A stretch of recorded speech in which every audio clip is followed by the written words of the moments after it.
विरोध में। इस वक्त की ब्रेकिंग न्यूज, तालिबान ने नई सरकार का ऐलान किया है। अफगानिस्तान में सरकार गठन का ऐलान। मोहम्मद याकूब होंगे रक्षा मंत्री और साथ ही साथ कई अहम पदों पर नामों की घोषणा तालिबान में नई सरकार के ऐलान के साथ हो गई है। और इसके साथ ही अफगानिस्तान में सरकार का गठन, जिसमें मोहम्मद याकूब के रक्षा मंत्री होने की जानकारी कंफर्म हो रही है और तालिबान ने नई सरकार का ऐलान किया है। मुल्ला हसन अखुंद बनेंगे अफगानिस्तान के प्रधानमंत्री, जिस तरह की जानकारियां लगातार आ रही है। और भी बहुत सारे नामों का खुलासा भी होने ही वाला है, जिसको लगातार सिलसिलेवार तरीके से हम आप तक पहुंचाएंगे। लेकिन इस बीच तालिबान ने नई सरकार का ऐलान किया है। मुल्ला याकूब बनेंगे अफगानिस्तान के रक्षा मंत्री। मोहम्मद याकूब इस वक्त रक्षा मंत्री बनेंगे, इस तरह की जानकारी सामने आ रही है। तालिबान ने नई सरकार का ऐलान किया है, लेकिन इस ऐलान के दरमियान जिस तरह की तस्वीरें, जिस तरह की घटनाएं हो रही हैं, ऐसे में एक बड़ा तबका है अफगानिस्तान में जो विरोध भी कर रहा है मौजूदा बदलाव का। और ऐसे में नई सरकार के गठन, उसके ऐलान को लेकर ब्रेकिंग न्यूज 18 के व्यूअर्स के लिए अफगानिस्तान में सरकार के गठन का ऐलान और इसके साथ मोहम्मद याकूब होंगे रक्षा मंत्री। और इसी के साथ ही सिराजुद्दीन हक्कानी गृह मंत्री बनाए जाने की जानकारी मिल रही है। न्यूज 18 इस वक्त आपको बता रहा है तालिबान के नई सरकार के ऐलान के मद्देनजर अफगानिस्तान में सरकार का गठन, उसका ऐलान और सिराज हक्कानी आंतरिक मंत्री बनाए जाएंगे। याकूब होंगे रक्षा मंत्री, सिराजुद्दीन हक्कानी गृह मंत्री होंगे। साथ ही साथ तालिबान ने नई सरकार के वो चेहरे, वो नुमाइंदे तय कर दिए हैं जो आने वाले अफगानिस्तान की इबारत लिखने के लिए तैयार होंगे। उनमें अभी दो नाम हम बता रहे हैं आपको। मोहम्मद याकूब होंगे रक्षा मंत्री और इसके साथ ही मुल्ला याकूब के रक्षा मंत्री होने के साथ साथ सिराजुद्दीन हक्कानी का नाम सामने आ रहा है। तालिबान ने नई सरकार का ऐलान कर दिया है। इस ऐलान के साथ ही वो एक एक चेहरे जो अब अफगानिस्तान में राज करते हुए बड़े पदों को निभाते हुए, उन पर जिम्मेदारी निभाते हुए नजर आएंगे। उनमें सिराजुद्दीन हक्कानी गृह मंत्री, उनको बनाया गया है, उसका जिम्मा उन्हें सौंपा गया है। आदित्य राजकौल इस वक्त हमारे साथ सहयोगी जुड़े हैं। आदित्य, दो नाम साफ हो चुके हैं और नामों का खुलासा कीजिए। जी, तालिबान की सरकार जो है ये केयरटेकर गवर्नमेंट है। बताया जा रहा है कि 6 महीने तक ये रहेगी और 6 महीने के बाद पूरी तरीके से सरकार जो है बनेगी। इसमें एक इंटरेस्टिंग डेवलपमेंट ये है कि बोला जा रहा था कि मुल्ला बरादर जो हैं वो प्रधानमंत्री बनेंगे, लेकिन उनको डेप्यूटी एक तरीके से कह लीजिए कि प्रधानमंत्री बनाया है। मेन जो जिम्मेदारी दी गई है मुल्ला मोहम्मद हसन अकुंद को दी गई है, जो कि एक न्यूट्रल माने जाते हैं। वो किसी के साथ नहीं है और मुल्ला उमर के साथ भी उनका बहुत गहरा नाता रहा है। जो विदेश मंत्री हैं जो अफगानिस्तान की तालिबान इस्लामी एमिरेट सरकार के बनेंगे, उनका नाम है मौलवी आमिर खान मोतकी। मोतकी जो हैं बहुत सारी नेगोशिएशंस में भी पार्टिसिपेट रहे दोहा में, और वो भी मुल्ला बरादर के क्लोज हैं और बाकी जो तालिबान की सीनियर लीडरशिप है उसमें आते हैं। साथ ही सिराजुद्दीन हक्कानी नेटवर्क के जो सरगना हैं, दुनिया के नंबर 1 आतंकवादियों में माने जाते हैं, वो इंटीरियर मिनिस्टर होंगे। मतलब गृह मंत्री जो हैं अफगानिस्तान के सिराजुद्दीन हक्कानी होंगे। वो ग्लोबली डेजिग्नेटेड टेररिस्ट हैं। हक्कानी पाकिस्तान में बेस रहे हैं बहुत, और पाकिस्तान और हक्कानी नेटवर्क का गहरा रिश्ता बताया जाता है। इसके अलावा मौलवी मोहम्मद याकूब, जिनका पहले भी कहा जा रहा था मिनिस्टर ऑफ डिफेंस रहेंगे, वो जो है रक्षा मंत्रालय संभालेंगे अगले 6 महीने के लिए। बाकी भी जो मंत्रालय हैं, चाहे वो पब्लिक वर्क्स हो, सिविल एविएशन हो, मिनिस्ट्री ऑफ रिफ्यूजीज हो, और बाकी मंत्रालय का भी गठन हो रहा है।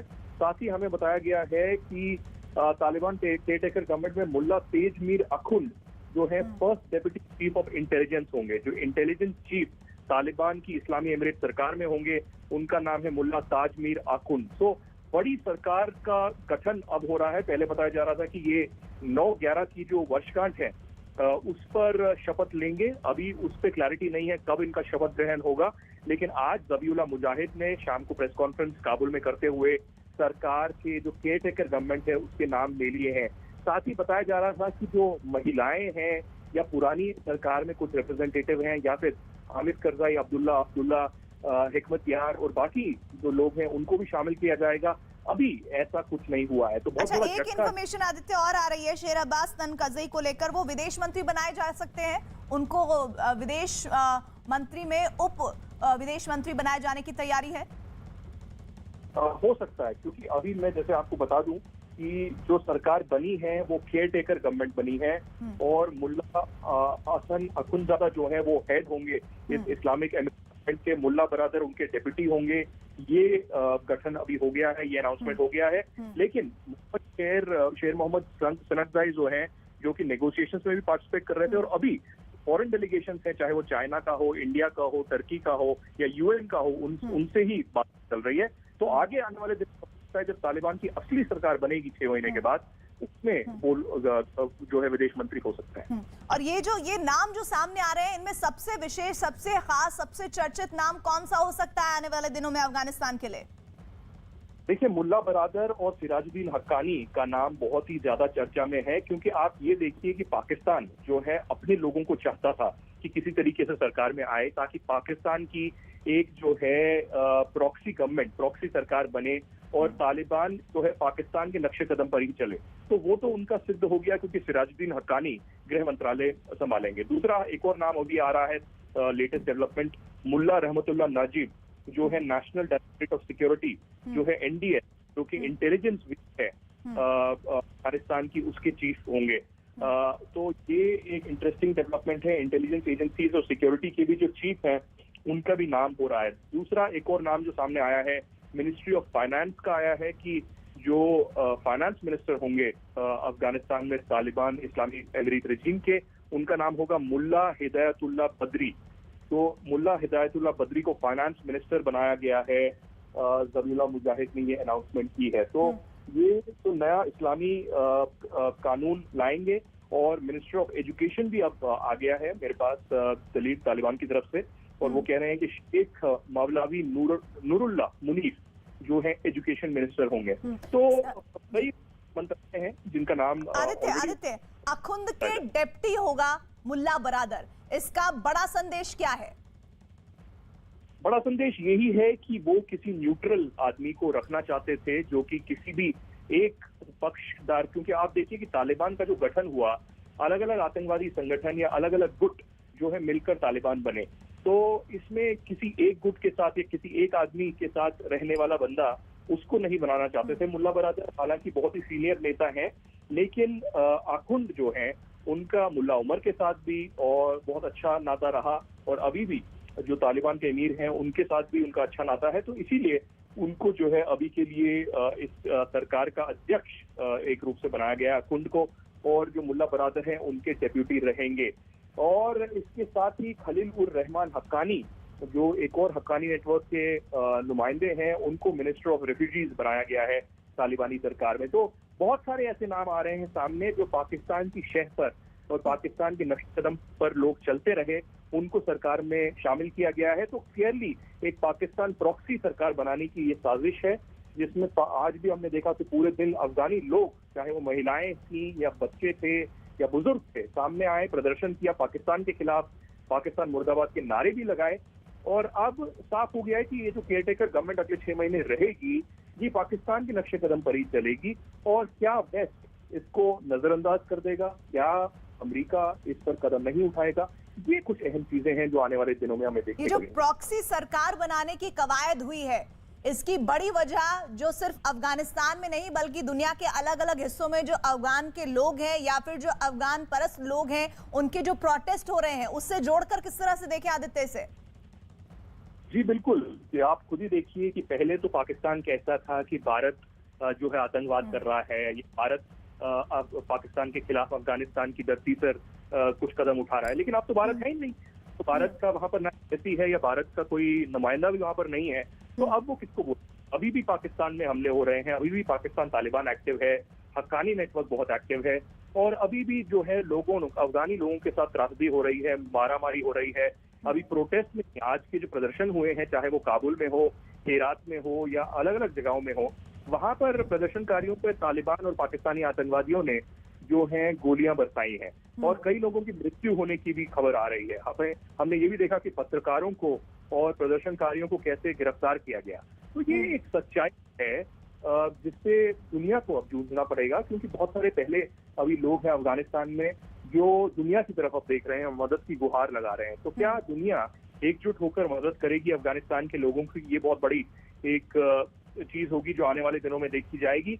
लेकिन अभी सरकार का गठन हो गया है और सबसे बड़ा चुनौती जो तालिबान के सामने है, क्योंकि उन्होंने जबरन कब्जा किया है, ये हमें याद रखना पड़ेगा, ये एक डेमोक्रेटिक सरकार नहीं है, तो वो ये सरकार कैसे चला पाएंगे, उनके फाइनेंसेस कहाँ, सैलरीज कैसे देंगे? आदित्य, यही सवाल लेकर मैं शैलेंद्र वांगू भी हमारे साथ जुड़ गए हैं। शैलेंद्र वांगू, 6 महीने के लिए प्रॉक्सी सरकार बनाने की तो कवायद हुई है, लेकिन जिस तरह का विरोध इस वक्त तालिबान का हो रहा है, ऐसे में 6 महीने कितनी बड़ी चुनौतियों से भरे होंगे इस तालिबान सरकार के लिए? देखो, जाहिर तौर पर ये चुनौतियों भरा दौर रहेगा और इसकी शुरुआत कल रात से ही हमने देखा हो चुकी है, क्योंकि जो कॉल दिया है अहमद मसूद ने, उसके बाद जो सड़कों पर लोग आए हैं, लगातार प्रदर्शन कर रहे हैं, खासतौर से पाकिस्तान के खिलाफ, न सिर्फ काबुल में बल्कि सात समंदर पार वॉशिंगटन डीसी में भी, यूके में भी, जर्मनी में भी। तो जाहिर तौर पर ये चैलेंज अफगानिस्तान सरकार के सामने लगातार है, तालिबान सरकार के सामने। लेकिन एक अहम बात ये भी है कि माना यह जा रहा था कि इंटरिम गवर्नमेंट होगी, अभी तक ऐसा कोई चेहरा दिखाई नहीं दिया है जो तमाम नाम जिनका नाम घोषित हुआ है अब से कुछ देर पहले इस प्रेस कॉन्फ्रेंस में, जो इंक्लूसिव गवर्नमेंट की शेप दिखाई। ये बस वही तालिबान और हक्कानी नेटवर्क के ही जो चेहरे हैं उन्हीं को प्रोमिनेंट जगह पर रखा गया है। जो लगातार कहा जा रहा था कि जो पिछली सरकारों में जो लोग थे उनको भी अकोमोडेट किया जाएगा, इसमें ताजिक को, उज्बेक को और हजारस को अकोमोडेट किया जाएगा, लेकिन जो टॉप पोजीशंस हैं वहां पर सिर्फ हक्कानी और तालिबानी ही नजर आ रहे हैं। तो जाहिर तौर पर एक इंक्लूसिव गवर्नमेंट की बात लगातार हो रही है। अमेरिका भी ये बात कह रहा है कि अभी फिलहाल रिकॉग्निशन की बात हम नहीं कह सकते हैं, यूके भी ये बात कह रहा है, भारत भी दबे होंठों ये बात कह रहा है कि वहां देखना होगी किस तरह की सरकार वहां आती है, उसके बाद रिकॉग्निशन की बात होगी। तो ऐसे में कदम उठाने होंगे। जो ये आज सरकार की घोषणा हुई है, जल्दबाजी में लगता है ये सरकार की घोषणा हो रही है, क्योंकि जिस तरह के हालात अभी बन रहे हैं अफगानिस्तान में, कहीं ना कहीं ये हालात तालिबान के हाथ से निकलते हुए नजर आ रहे हैं। जल्दबाजी में आप बने रहिएगा। और ये जो नई सरकार के गठन के नुमाइंदे सामने आ रहे हैं, उनसे तो हम लगातार आपको जानकारी दे रहे हैं, वो चेहरे कौन कौन से होंगे। तालिबान ने नई सरकार का ऐलान किया है अफगानिस्तान में। इस सरकार के गठन के साथ ही मुल्ला हसन अखुंद जो है वो अब प्रधानमंत्री के तौर पर नजर आएंगे और उनके डेप्यूटी होंगे मुल्ला बरादर, उप प्रधानमंत्री उन्हें बनाया गया है। साथ ही साथ तमाम विभागों का भी बंटवारा हुआ है, उसमें एक एक करके मुल्ला याकूब रक्षा मंत्रालय, सिराजुद्दीन हक्कानी गृह मंत्रालय का कार्यभार संभालेंगे। लेकिन ये प्रॉक्सी सरकार है, यानी कि 6 माह के लिए कार्यवाहक सरकार का ऐलान हुआ है। लेकिन वही दूसरी तरफ big picture of the day, इस सरकार से भी ज्यादा गठन से बड़ी पिक्चर ये कि महिलाएं और पुरुष उतर पड़े हैं अफगानिस्तान की सड़कों पर। काबुल से हमने वो तस्वीरें लगातार आप तक पहुंचाई, वॉशिंगटन डीसी, अमेरिका से लेकर तमाम जगह पर, तेहरान से लेकर देश के इन हिस्सों के अलावा जहां जहां अफगान से जुड़े हुए लोग हैं, अफगानिस्तानी लोग रहते हैं, वहां पर एक बड़ा तबका विरोध प्रदर्शन कर रहा है। और इन विरोध प्रदर्शनों के बीच शैलेंद्र वांगू, इस सरकार का गठन मतलब साफ है, बहुत ज्यादा विरोध का सामना करना पड़ेगा तालिबानी सरकार को।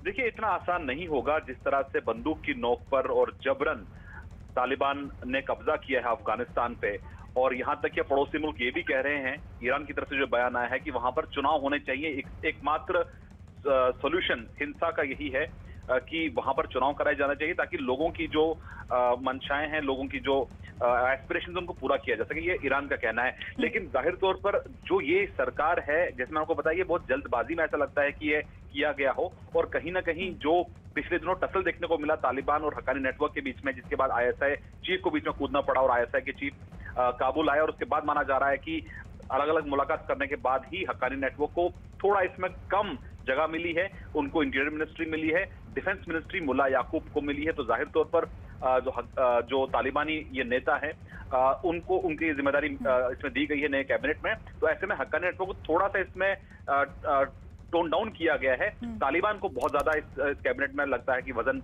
मिला है। लेकिन अब देखना ये होगा कि ये सरकार कैसे चल पाती है, क्योंकि चैलेंजेस बहुत है, इकोनॉमी डूब चुकी है और किसी भी बड़े देश का समर्थन फिलहाल सरकार को नहीं मिल पा रहा है। शैलेंद्र, इस पूरे सरकार के गठन में सबसे बड़ी जो तस्वीर है वो पाकिस्तान के इन्वॉल्वमेंट की है। वो आईएसआई जिस तरह से एक हफ्ते से उनके प्रमुख डेरा जमाए बैठे हुए थे और लगातार उनका प्रोटेस्ट हो रहा था, उसकी तस्वीरें भी हमने अपने व्यूअर्स को दिखाई। ऐसे में पाकिस्तान की भागीदारी इस नई सरकार में, जो सिर्फ प्रॉक्सी सरकार है, 6 महीने के लिए गठित हुई है, उसका रोल क्या है पाकिस्तान का? विश्व जानना चाहता है, वो लोग जानना चाहते हैं जो आज सड़कों पर पाकिस्तान के विरोध के लिए उतरे हैं। देखिए, अभी तक जो सबसे बड़ा चेहरा नजर आ रहा है इंटीरियर मिनिस्टर यानी गृह मंत्री का, वो सिराजुद्दीन हक्कानी का है। हक्कानी नेटवर्क का बड़ा नाम, और पाकिस्तान प्रॉक्सी के तौर पर हक्कानी नेटवर्क चलाता रहा है आज से पहले भी।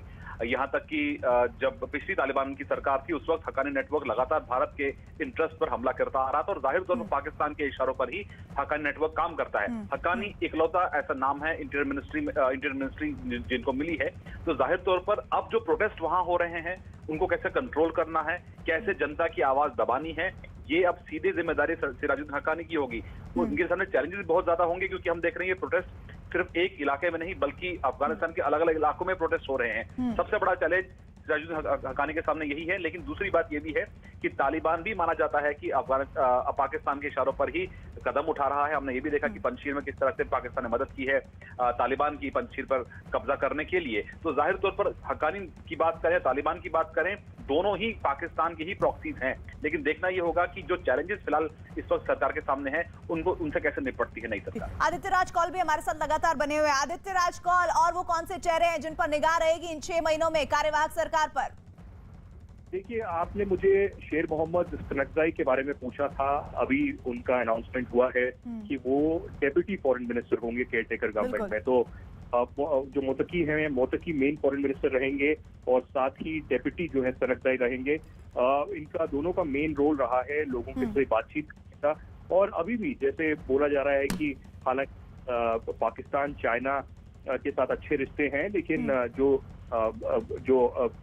सेरेमनी होगी उसमें कुछ और देशों को भी बुलाया जाएगा, जिसमें टर्की, ईरान भी शामिल रहेंगे। तो बहुत सारे चेहरे आ रहे हैं, करीबन 15 से 20 नाम जो है सामने आए हैं, अलग अलग मंत्रालय इनको दिए गए हैं। लेकिन जैसे कि मैंने बोला, सबसे बड़ा चैलेंज इनके लिए रहेगा कि गवर्नेंस कैसे प्रोवाइड करेंगे, क्योंकि अभी भी कियोस है, बहुत ज्यादा भारी मात्रा में जो है ह्यूमैनिटेरियन क्राइसिस हो रहा है, जिसमें लोगों के पास खाने के लिए कुछ नहीं है, पीने के लिए कुछ नहीं है, बैंक ठीक से नहीं चल रहे हैं अफगानिस्तान में। तो वो कैसे चलाएंगे? अभी भी एयरपोर्ट जो है वो काबुल में हो, मज़ार शरीफ में हो या कंदाहार में हो, एयरपोर्ट भी ठीक से नहीं चले हैं, कमर्शियल एक्टिविटीज नहीं चल रही हैं। तो कैसे जो है सरकार गवर्नेंस उसको प्रोवाइड करेगी संयुक्त राष्ट्र के साथ और बाकी देशों के साथ, ये देखना होगा। और सबसे बड़ा इम्प्लीकेशन जो तालिबान डेस्परेट है कि किस तरीके से उनको लेजिटिमेसी मिलेगी, क्या डिप्लोमेटिक की बाकी देश उनका समर्थन करेंगे? क्योंकि अभी तक अमेरिका हो, भारत हो या बाकी लोग भी हों, वो कहते आए हैं बाकी देश कि तालिबान को खुद प्रोवाइड करना पड़ेगा एक्शन से, उनकी बातों से नहीं, क्योंकि पब्लिसिटी और पीआर में तो वो माहिर हैं अब। लेकिन उनकी करतूतें अब क्या होंगी, वो क्या कार्य करेंगे, क्या काम करेंगे, उस पर निर्भर करेगा कि क्या दुनिया भर उनको लेजिटिमेसी देगी कि नहीं। क्योंकि डेमोक्रेसी इन्होंने लिया नहीं है, ये लोगों के खिलाफ, महिलाओं के खिलाफ अभी भी बहुत सारा डिस्क्रिमिनेशन कर रहा है। ठीक है आदित्य, बहुत बहुत शुक्रिया इस जानकारी के लिए। साथ ही साथ शैलेंद्र वांगू, आपका भी शुक्रिया। तो 6 महीने के लिए आप दोनों हमारे साथ बने रहेगा। 6 महीने के लिए सरकार का गठन हुआ है, और इस सरकार में मुल्ला बरादर उप प्रधानमंत्री होंगे, मुल्ला याकूब होंगे रक्षा मंत्री। साथ ही साथ जानकारी है कि शेर मोहम्मद सनकजाई विदेश उप मंत्री होंगे। ये इसलिए नाम महत्वपूर्ण है क्योंकि यही वो शख्स थे जिन्होंने पहली बार भारत से तालिबान और भारत के बीच जो बातचीत हुई थी औपचारिक, उसमें भारत ने अपना पक्ष इन्हीं को रखा था। इन पर भी हमारी निगाहें रहेंगी, और तमाम डेवलपमेंट जो सरकार के गठन को लेकर आ रहे हैं उस पर हम आप तक अपडेट पहुंचाएंगे। इस बीच अफगानिस्तान में सरकार का चेहरा जिन लोगों को बनाया गया